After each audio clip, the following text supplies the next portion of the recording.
Single heart beat scan ఒక్క second లోనే world class 640 slide CT scan ఇప్పుడు మీ vista imaging Banjara hills లో. Hi, welcome to I dream. నేను మీ రాజా పెద్ది. ఇప్పుడు ఈ సినిమా గురించి మొత్తం ఎంటైర్ అంటే ఒక సౌత్ మాత్రమే కాదు, నార్త్లో కూడా ఈ మూవీకి మంచి బజ్ ఏర్పడి ఉంది. ఈ నేపథ్యంలోనే రామ్ చరణ్ పుట్టినరోజు సందర్భంగా పెద్ది మూవీ యూనిట్ నుంచి ఒక పహల్వాన్ టీజర్ అయితే రిలీజ్ అయింది. టీజర్ ఉండేది కేవలం 40 సెకండ్లైనా అందులో షార్ట్స్ కానీ రామ్ చరణ్ లుక్ కానీ అదిరిపోయింది. పెద్ది మూవీ మీద ఇప్పటికే భారీ అంచనాలు ఉండగా ఈ టీజర్ ఇంకాస్త అంచనాలు పెంచేసింది. ఈ నేపథ్యంలో ఈ టీజర్ గురించి మాట్లాడడానికి మనతో పాటు సీనియర్ జర్నలిస్ట్ భరద్వాజ్ గారు ఉన్నారు. ఆయన అడిగి పెద్ది టీజర్ గురించి, రామ్ చరణ్ లుక్ గురించి మరిన్ని విషయాలు తెలుసుకుందాం. హాయ్ సార్, నమస్తే. నమస్తే అండి. సార్, టీజర్ వచ్చిన తర్వాత చాలామంది ఒకటే మాట అంటున్నారు, రామ్ చరణ్ లుక్ చూస్తుంటే ఏదో ఒక ఆంజనేయ స్వామి చూసిన ఆ ఫీల్ కలుగుతుంది, అవును, ఆ కటౌట్ అట్లా ఉంది అని చెప్పి. అవును, అవును. మీకు ఎలా అనిపించింది? సాలిడ్ గా ఉంది. ఆయన అంటే ఆయన విగ్రహం సాలిడ్ గా ఉంది. సార్, ఆ సాలిడ్ గా ఉండటంతో పాటు గద పట్టుకుని కూర్చున్నటువంటి పోస్చర్ ఏదైతే ఉందో అది జనాల్ని విపరీతంగా అట్రాక్ట్ చేస్తోంది. సార్, అది ఆయన పేరు రామ్ చరణ్. రామ్ చరణ్ అంటే రాముడి చరణాల దగ్గర ఉండేవాడు ఆంజనేయ స్వామి. సార్, ఆంజనేయ స్వామి భక్తుడు ఆయన తండ్రి గారు, సార్. అందుకని కొడుక్కి ఆ పేరు పెట్టుకున్నాడు. ఇప్పుడు ఆ పేరుకి సార్థకత చేకూరే పద్ధతిలో ఆ గెటప్, ఆ పోస్చరు నడిచింది. ఆ నడవటం అనేది ఫ్యాన్స్ను విపరీతంగా గ్రిప్ చేసింది. సార్, ఇది ఒక గొడవ అయితే, ఆయన పుట్టినరోజు ఈ పోస్టర్ రిలీజు ఈ రెండు శ్రీరామనవమి సందర్భంగా జరగటం అనేది ఇంకొక వాళ్ళకి ఇంకొంచెం ఆస్పీషియస్ గా అనిపించినటువంటి సందర్భం. ఇవన్నీ కనెక్ట్ అవటం వలన ఇప్పుడు ఒక స్పెషల్ ఇమేజ్ వచ్చింది ఆ గ్లిమ్స్ కి. ఆ గ్లిమ్స్ కి స్పెషల్ ఇమేజ్ వచ్చింది అనేది దానికి వస్తున్నటువంటి వ్యూస్ ని బట్టి అర్థమవుతుంది.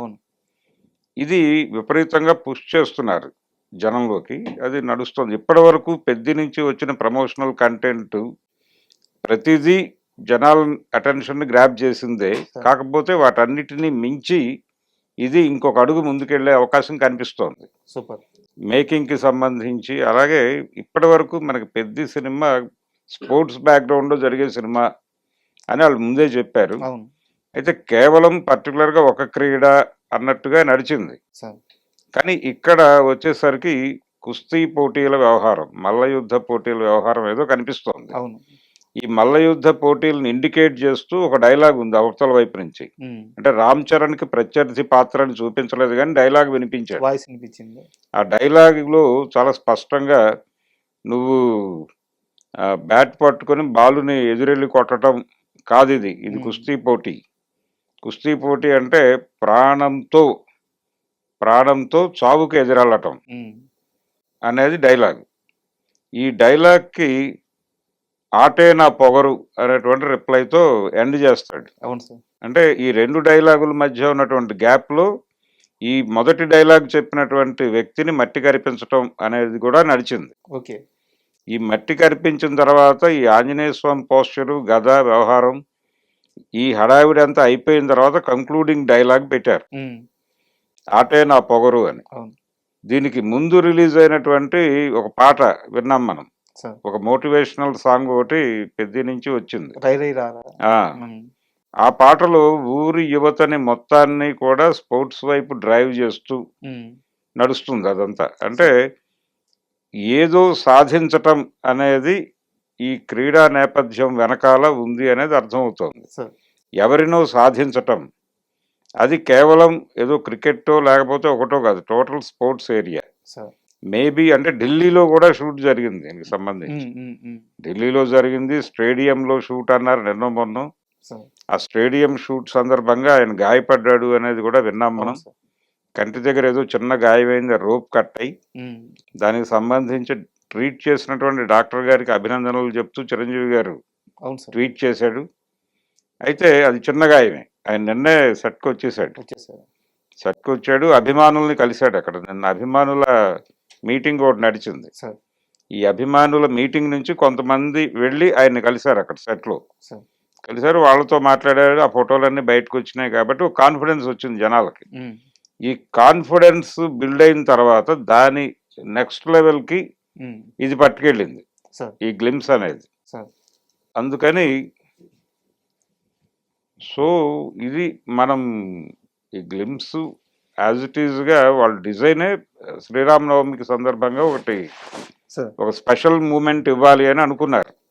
అంటే వాళ్ళకి కలిసి వచ్చింది ఇదంతా సినిమాకి.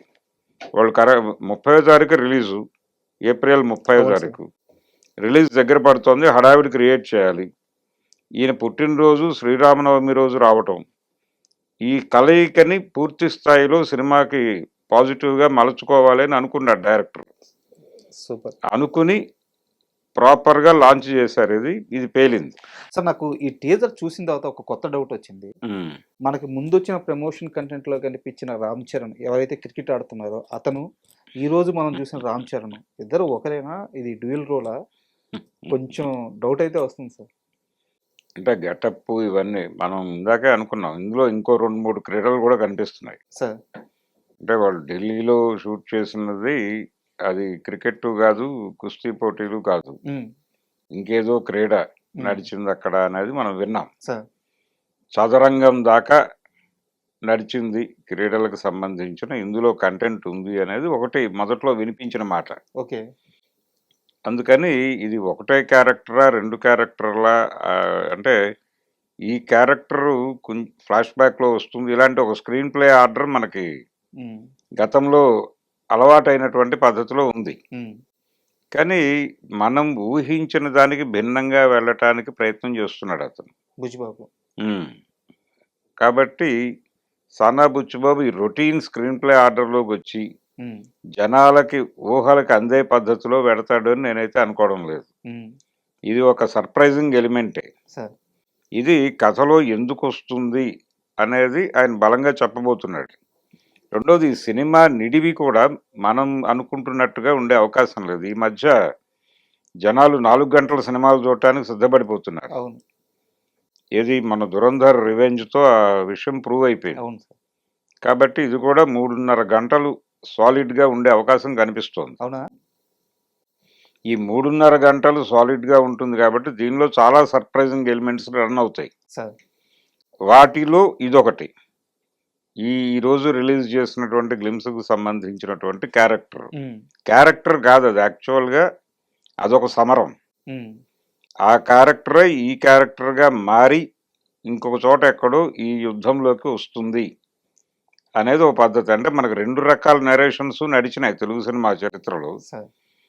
ఒకే క్యారెక్టర్ని 2 క్యారెక్టర్లుగా ఆడియన్స్ని చీట్ చేసి సెకండ్ హాఫ్లో కొంత కథ నడిచిపోయిన తర్వాత వీళ్ళిద్దరూ ఒకటే అని చెప్పిన సినిమాలు ఉన్నాయి మనకి.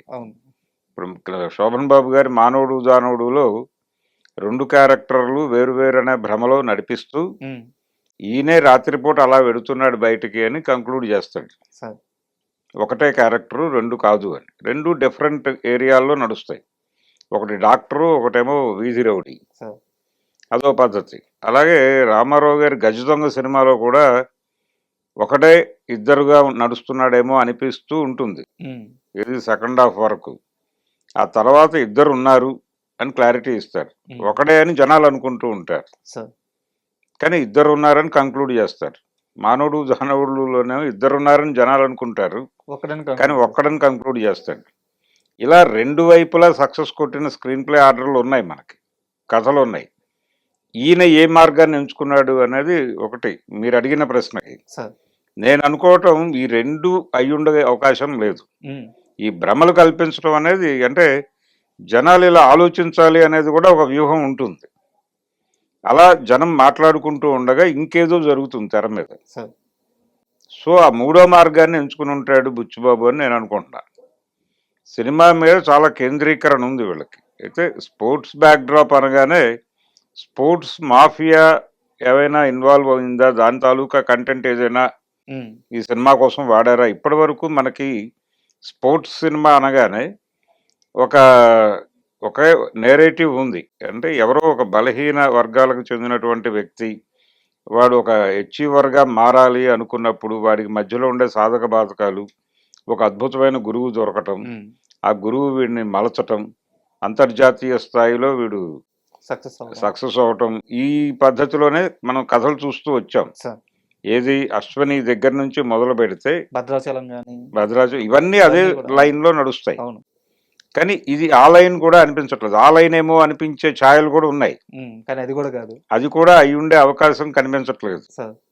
అంటే దీనిలో రకరకాల అంశాలని మిళితం చేసి ఒక క్లాస్ వారు, ఒక కాస్ట్ వారు, వీటన్నిటినీ కలిపి ఒక ఉన్నత వర్గాలని లేకపోతే అగ్రకులాల ఆధిపత్యాన్ని దెబ్బ కొట్టడం కోసం ఊరి యువతని మొత్తం ఒక్కటి చేయటం అనేది కూడా ఒక ఎలిమెంట్ గా నడుస్తుంది అని అనిపిస్తోంది. సార్.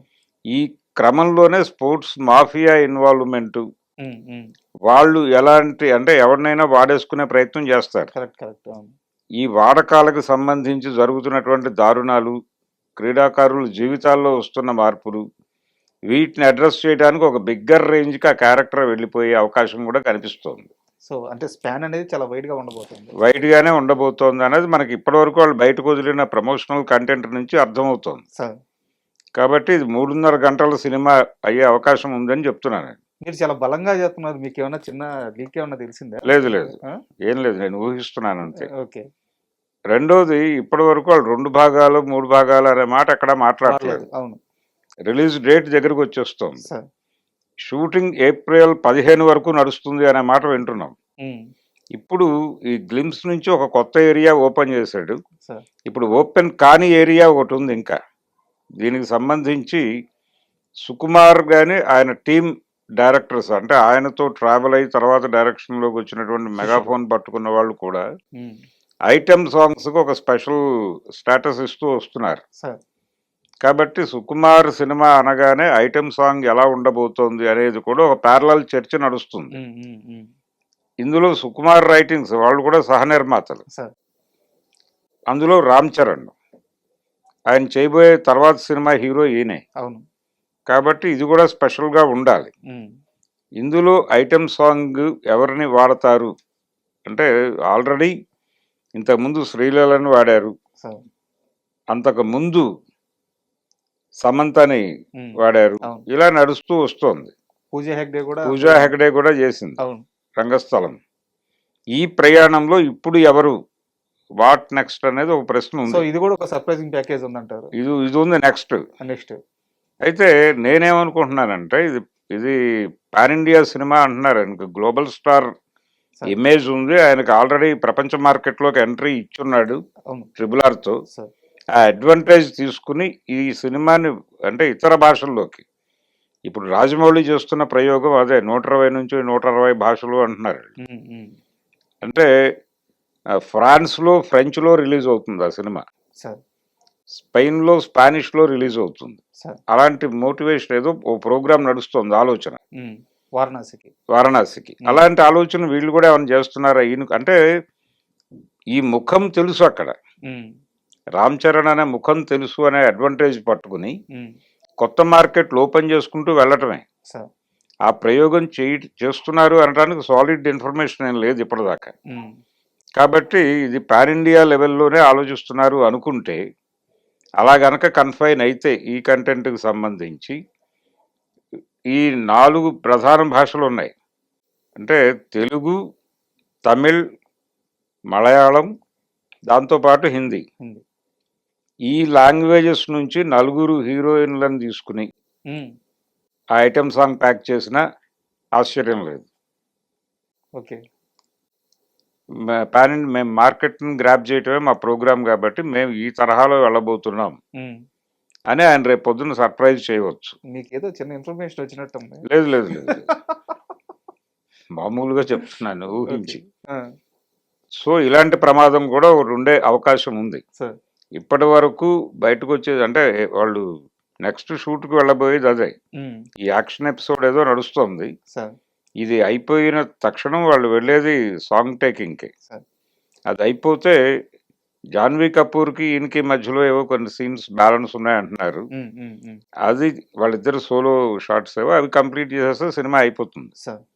రెండోది, చాలా మంది ఏమనుకుంటున్నారంటే సినిమా మేకింగ్ అయిపోయిన తర్వాత ఈ హార్డ్ డిస్క్లు పంపించి విఎఫ్ఎక్స్ ఆ వ్యవహారాలన్నీ తర్వాత జరుగుతాయి అనుకుంటున్నారు. ఇప్పుడు ఆ పరిస్థితి లేదు.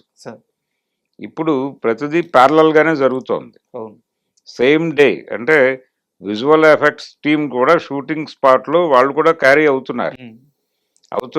వాళ్ళకి కావాల్సిన లొకేషన్స్ మార్క్ చేసుకుని, అంటే ఎక్కడ వాళ్ళు ఎంటర్ కావాల్సి వస్తుందో వాళ్ళు సెట్లోనే మార్క్ చేసుకుంటున్నారు. అవుట్డోర్ లొకేషన్స్లో కూడా వాళ్ళు మార్క్ చేసుకుంటున్నారు. ప్యారలల్ వర్క్ గా వెళ్ళిపోతుంది. అయిపోతుంది. ఈ రోజు షూట్ ఈ రోజు వాళ్ళ పని వాళ్ళు చేసేసుకుంటున్నారు. ఎడిటింగ్ అయిపోయిన మరుక్షణం కంటెంట్ పట్టుకెళ్ళిపోయి వాళ్ళు కొట్టేస్తున్నారు. పోస్ట్ ప్రొడక్షన్ అంటూ సపరేట్ గా ఒక టైం లూప్ పెట్టుకొని అంత అవసరం లేదు, ఇప్పుడు అన్ని ప్యారలల్ గా నడిచిపోతున్నాయి. అందుకని చాలా మంది ఏమనుకుంటున్నారంటే ఇది రిలీజ్ డేట్ వీళ్ళు 30 అని చెప్తున్నారు, ఏప్రిల్ 30 అని అనౌన్స్ చేశారు, 15 వరకు షూటింగ్ జరుగుతుంది అంటున్నారు. అవుతుందా అవదా అనేది ఒక గొడవ ఉంది. కానీ ఈ రోజు వీళ్ళు ఈ గ్లిమ్స్ లో కూడా మరోసారి నిర్ధారించారు, అవును సార్, ఏప్రిల్ 30 మేము వస్తున్నాము అని. అయితే ఈ ప్రమోషనల్ వర్క్ ఒకటే కీలకం దీనిలో. మేకింగ్ కి సంబంధించిన కన్ఫ్యూజన్స్ ఏమీ లేవు ఎవరికి. ప్రమోషన్ కి సంబంధించి మాత్రమే ఉంది. అంటే ప్రతి లాంగ్వేజ్లోనూ ఈ సినిమాని పరిచయం చేసుకుంటూ వెళ్ళాలి. ఏ లాంగ్వేజ్కి వెళుతున్నారో ప్రతి చోట కూడా సోషల్ మీడియా దగ్గర నుంచి మెయిన్ స్ట్రీమ్ మీడియా వరకు వీళ్ళు ఈ సినిమా గురించిన చర్చలు జరుపుతూ ఉండాలి నిరంతరం. అలా నడపటం ద్వారా మాత్రమే సినిమా ఆ లాంగ్వేజెస్లో పుష్ అవుతుంది. ఆ ఏర్పాట్లు ఏం చేస్తున్నారు, దానికి తగిన టైం తీసుకున్నారా అనేది ఒక్కటే తప్ప మిగిలినది ఏది కన్ఫ్యూజన్ లేదు పెద్దకి సంబంధించి. సార్ నాకు ఈ మొత్తం టీజర్ చూసిన తర్వాత అంటే ఒక చిన్న డౌట్ అని కూడా కాదు, కానీ రామ్ చరణ్ గారి డెడికేషన్ గురించి మాట్లాడాలనిపిస్తుంది సార్. ఎందుకంటే ఆ బాడీ ట్రాన్స్ఫర్మేషన్ కానీ, అవును, అంటే ఆయన ఒక మెగాస్టార్ కొడుకు, సూపర్ స్టార్ డమ్, అంటే కొత్తగా ఈ రోజు ఏం ప్రూవ్ చేసుకోవాల్సిన అవసరం లేదు. ఆయన చూడని హిట్ లేదు, ఆయన చూడని సక్సెస్ లేదు, పెద్ద మార్కెట్. బట్ స్టిల్ ఆ మేక్ ఓవర్ చూస్తే, ఆ ట్రాన్స్ఫర్మేషన్ చూస్తే ఒక రకమైన ఫస్ట్ ఆ షాట్ చూడగానే గూస్ బంప్స్ వచ్చినాయి సార్. వారసత్వం కోసం, అంటే వారసత్వం చాలా మందికి భారం కూడా అవుతుంది. దాన్ని నిలబెట్టుకోవడం కోసం, మెగాస్టార్ పేరు నిలబెట్టడం కోసం ఆయన పడుతున్న కష్టం, ఇంతమంది అభిమానులు కాపాడుకోవడానికి ఆయన పడుతున్న కష్టం. సో ఒక్కసారి మెగా పవర్ స్టార్గా, గ్లోబల్ స్టార్గా రామ్ చరణ్ ఆ డెడికేషన్ చూస్తే మీకు ఏమనిపిస్తుంది ఒక సీనియర్ జర్నలిస్ట్? అంటే ఇప్పుడు ఏదైనా సరే ఆయన ఎంట్రీ పాస్ మాత్రమే సార్. నెపోటిజం అనేది ఒక ఎంట్రీ పాస్ లాంటిది. ఎంటర్ అయిన తర్వాత ఎవరి యుద్ధం వాళ్ళు చేసుకోవాల్సిందే. కరెక్ట్. ప్రస్తుతం ఉన్నటువంటి పోటీ సినిమా రంగంలో అన్ని విధాల కంటెంట్ పరంగానూ పోటీ ఉంది. అలాగే హీరోలు వాళ్ళ ఎలివేషన్స్కి సంబంధించి, అలాగే వాళ్ళ నటనకి సంబంధించి విపరీతమైన పోటీ ఉంది. ఎలా తెర మీద తన్ని తాను ప్రమోట్ చేసుకుంటున్నాడు, ప్రొజెక్ట్ చేసుకుంటున్నాడు, ఇవన్నీ గమనిస్తుంది ప్రపంచం. అందుకని వాళ్ళు చాలా కాన్షియస్గా ఉంటున్నారు. గతంలో కంటే ఎక్కువ శ్రమ తీసుకుంటున్నారు. ఈ ఎక్కువ శ్రమ తీసుకోవటం అనేది అనివార్యమైంది, ఎందుకంటే ప్రేక్షకుల ఆలోచన స్థాయి పెరిగింది. ఆ పెరిగిన ఆలోచన స్థాయిని అందుకోవటం కోసం పడుతున్న తిప్పలవి. అందుకని ఆయనకి ఇక్కడ తన తండ్రి తాలూకా ఇమేజ్ని, లేకపోతే ఆయన పరువు నిలబెట్టాలి, ఇవన్నీ ఓకే. ఇవన్నీ కాదు. ప్రస్తుతం ఉన్న జనరేషన్, ప్రస్తుతం ఉన్న ఆడియన్స్ని, ఈ తరంలో ఉన్నటువంటి ప్రేక్షకుల్ని మెప్పించడం అనేది టార్గెట్. వీళ్ళని సర్ప్రైజ్ చేయాలి థియేటర్లో. ఆ సర్ప్రైజ్ చేయడానికి తన గెటప్ దగ్గర నుంచి ప్రతిదీ దోహదపడాలి. అందుకోసం తన్ని తాను ఏం చేసుకోవడానికైనా సిద్ధపడిపోతున్నారు హీరోలు. ఎటువంటి రిస్క్ అయినా ఏదైనా చేయటానికి వాళ్ళు ముందుకు వస్తున్నారు. మేము చేస్తాం, మీరు డిజైన్ చేయండి ప్రాపర్గా అని అడుగుతున్నారు డైరెక్టర్ని. అందుకని ఆ ప్రెజర్లో నుంచి వస్తున్నది ఇది. ప్రేక్షకుల్ని మెప్పించటం అనేది ఇప్పుడు అంత ఈజీ కాదు, గతంలోలా కాదు.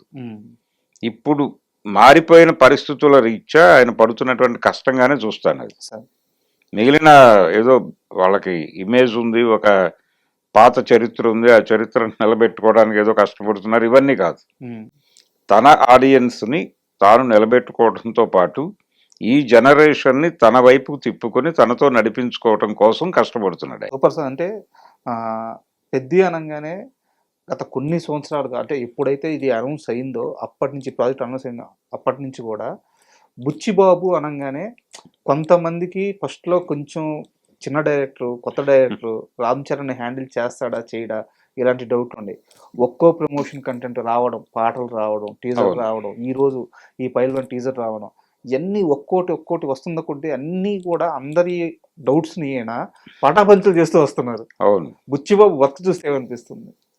అంటే తను చాలా బిగ్ స్కేల్లోనే ఆలోచించాడు ఈ సినిమాని. ఉమ్, ఆలోచించాడు, కొత్త ఏరియాలో కథను నడపాలనుకుంటున్నాడు. ఉమ్, దాన్ని ప్రాపర్గా ఎగ్జిక్యూట్ చేయడానికి ఎంత కష్టపడాలో అంత కష్టపడుతున్నాడు. అయితే ఇతని ఆలోచన విధానము, ఇతను ఏ స్కేల్లో పెడుతున్నాడు, దీన్ని హీరో కన్విన్స్ అయ్యాడు. సో కరెక్ట్, కన్విన్స్ అయ్యి తనకి సహకరిస్తున్నాడు. నమ్మాడు. ఆ సహకరించటం అనేది జరగటం వల్లనే మనం ఈ రోజున ఇవన్నీ చూస్తున్నాం. సో ప్రతిదీ ఇప్పుడు మొన్న వచ్చినటువంటి పాటలో ఇంతకు ముందు ఆయన బ్యాట్ పట్టుకున్న పద్ధతి చాలా వైరల్ అయింది. ఉమ్, ఏది చికిరి పాటకు సంబంధించి. సో ఆ తర్వాత మొన్న వచ్చినటువంటి ఆ మోటివేషనల్ సాంగ్ లో బ్యాట్ పట్టుకున్న పద్ధతి ఇంకొక డిఫరెంట్ వేలో ఉంది. అవును. అది మళ్ళీ వైరల్ అయింది. ఉమ్, ఇలా ప్రతిదీ వాళ్ళు టీం వర్క్ గా డిస్కస్ చేసి జనాల్ని ప్రతి షాట్ లోనూ సర్ప్రైజ్ చేయాలి ఉమ్, అనే ఒక మోటివ్ తో చేస్తున్న సినిమాగా కనిపిస్తోంది. సో అంటే విపరీతంగా ప్రతి సీన్ ని చిత్రీకపడుతున్నారు, కష్టపడుతున్నారు. ఈ కష్టపడాలి అనేది వాళ్ళు బలంగా నమ్ముతున్నారు.